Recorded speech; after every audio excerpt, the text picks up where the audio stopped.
Good morning po mga kaibigan, ito naman po si Pinoy Peña at ako po ay nagpapasalamat muli sa mga nanonood ng ating video at syempre sa mga laging nagla-likes at especially sa mga nag-subscribe.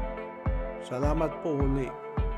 Ito na naman po ang ating bagong project na makeover po ng kusina slash dining at laundry area.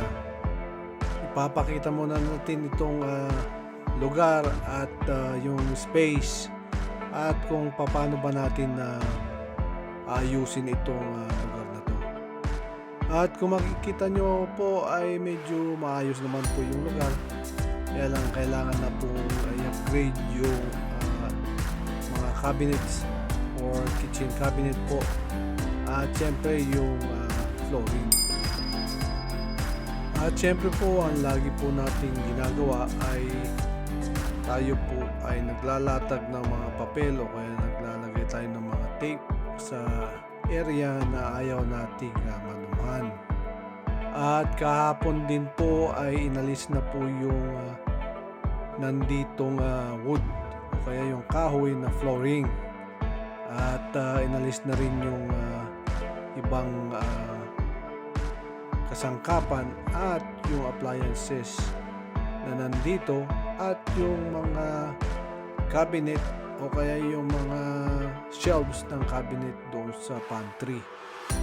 At kung makikita nyo nga po ay medyo natanggal na po ang lahat, pati po mga ilaw.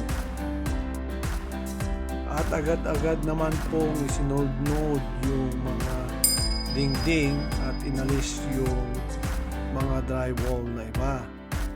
At syempre lagi nating tinitignan kung o kaya ni-inspection kung ano ba ang gagawin o kaya ano ba ang nasa likod ng drywall.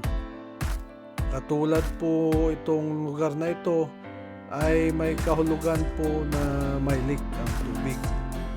Yung hot water po ito ay meron lang siyang maliit na leak.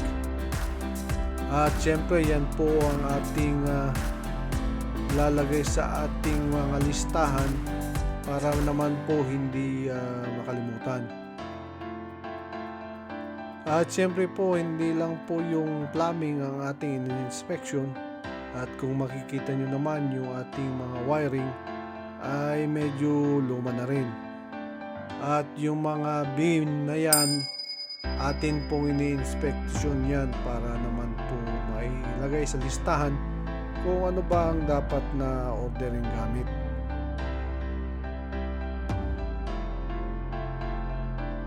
At dito naman po sa lugar na to ay mababa po yung ceiling kaya binabalak po natin na itaas po yung ceiling.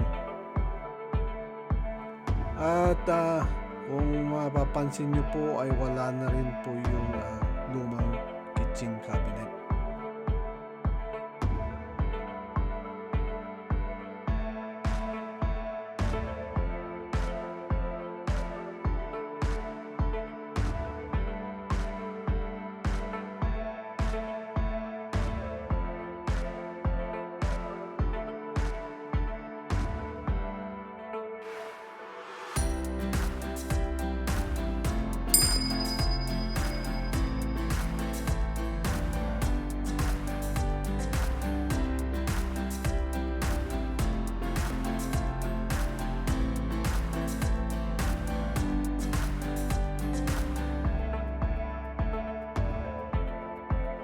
At ito naman po yung second day na binakbak na rin yung drywall dito sa side na ito para ma-inspection na rin yung mga wiring at yung mga gas pipe at saka syempre yung mga plumbing.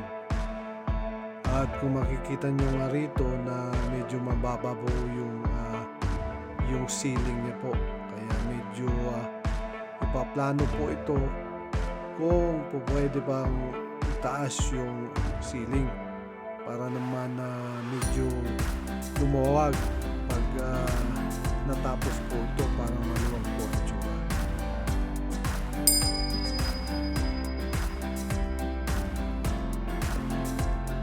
At dito muna tayo mag-i-stop dito sa video ito at abangan po yung susunod na video para po dito sa ating makeover o kaya kitchen makeover / laundry at saka dining.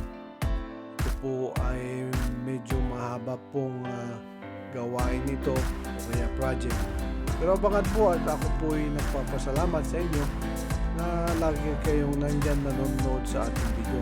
At siyempre, huwag niyo pong kalimutang mag-likes at mag-subscribe. Salamat po muli.